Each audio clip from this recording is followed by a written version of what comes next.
ராமர் தனது கடல் போன்ற வானர படைகளுடன் இலங்கையின் 4 புறமும் சூழ்ந்து கொண்டார் என்ற செய்தியை ராவணனுக்கு அவனது படை வீரர்கள் கூறினார்கள்.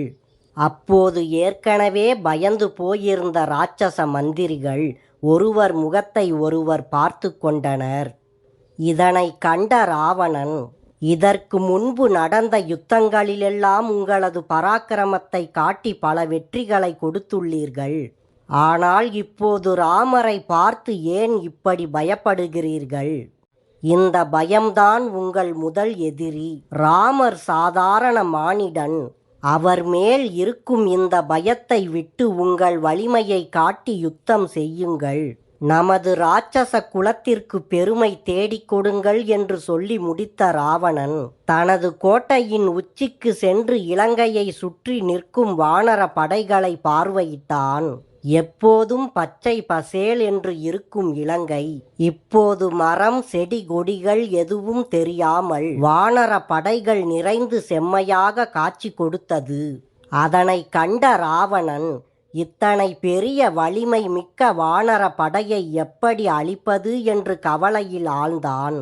இப்போது ராமர் சீதையை நினைத்து ஒரு முறை சிந்தித்தார்.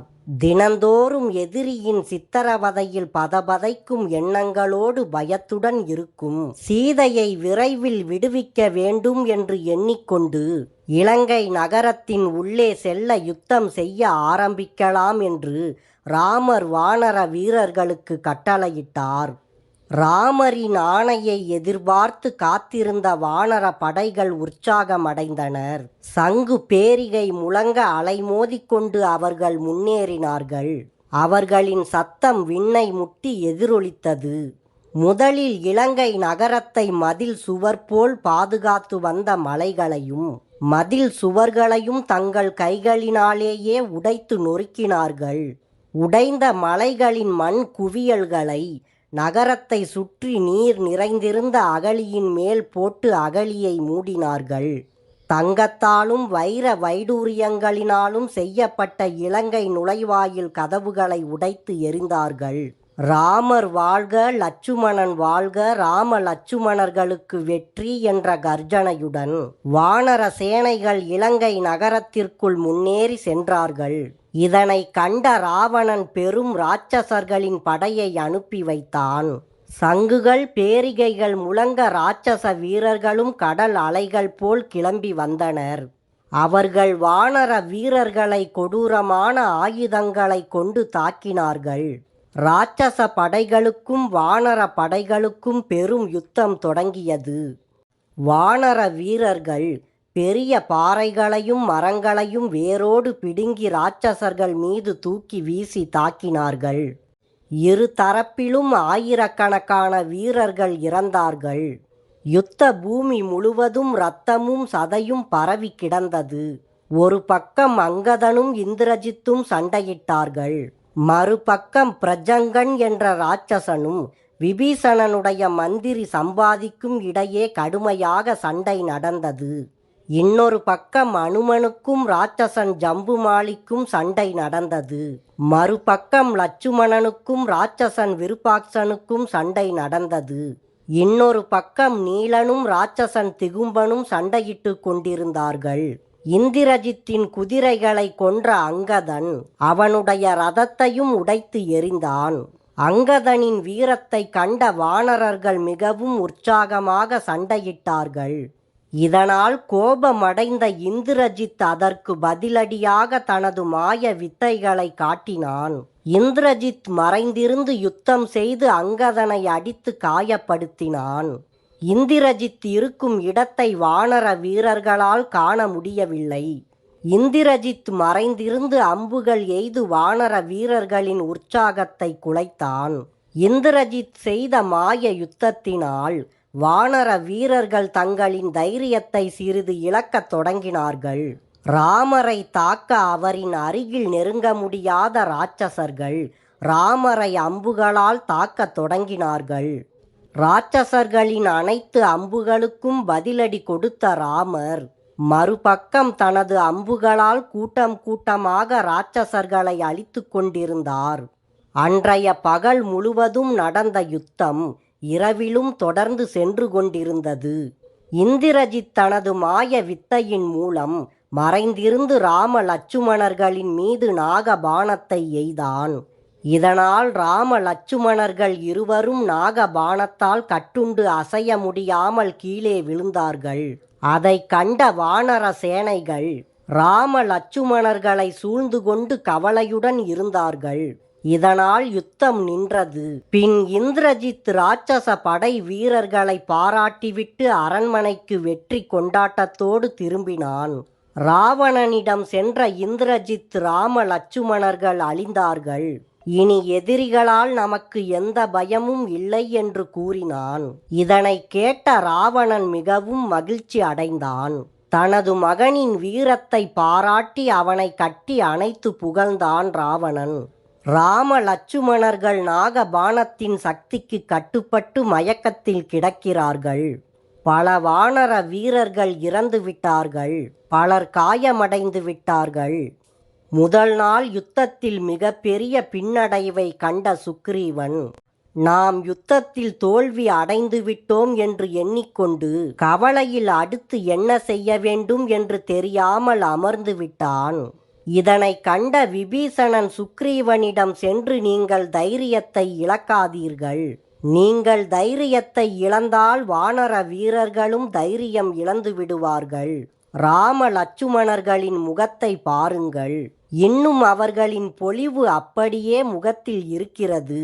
அவர்கள் சிறிது நேரத்தில் மயக்கம் தெளிந்து எழுந்து மறுபடியும் யுத்தம் செய்ய கிளம்பி விடுவார்கள்.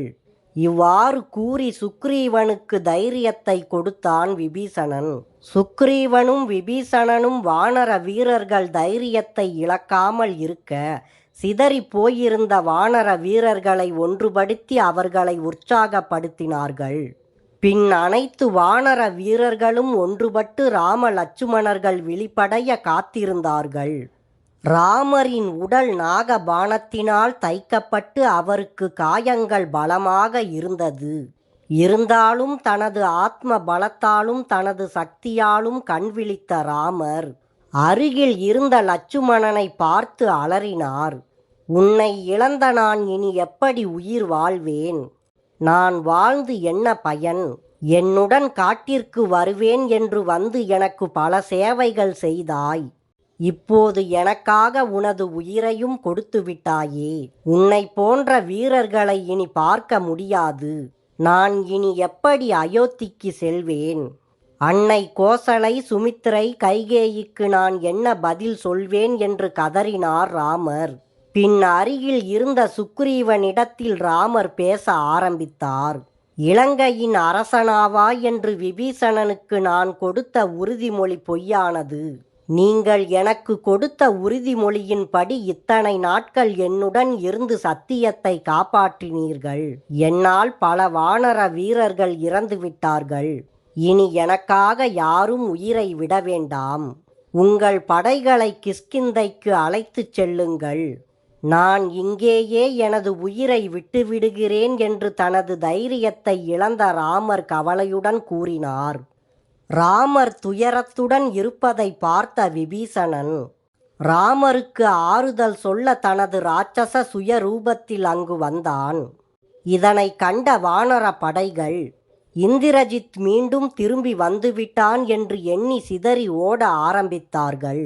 இதனை கண்ட சுக்ரீவன் ஏன் வானர வீரர்கள் சிதறி ஓடுகின்றார்கள் என்று குழப்பமடைந்து அங்கதனை பார்த்து கேட்டான்.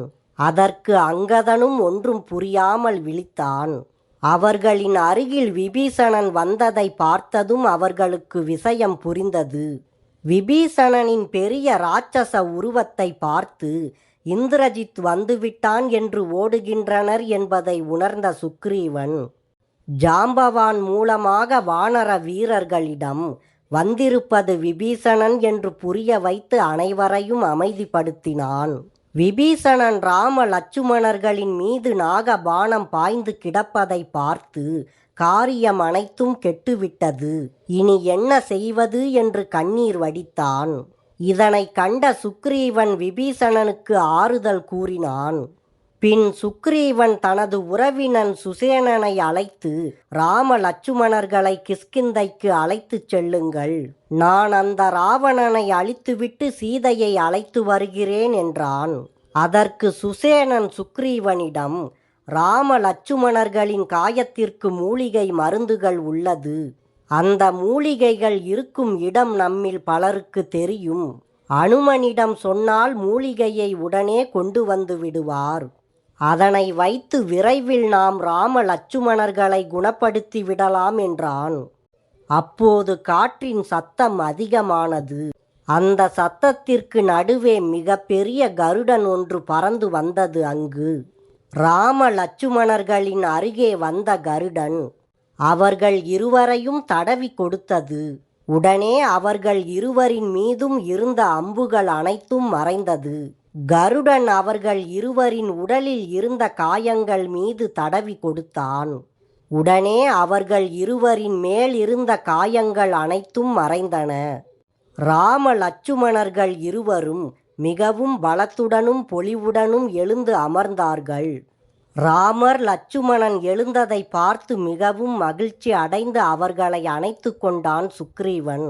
வானர வீரர்கள் அனைவரும் ராம லட்சுமணர்கள் எழுந்ததை பார்த்து மகிழ்ந்து ராம லட்சுமணர்கள் வாழ்க என்று கோஷமிட்டார்கள்.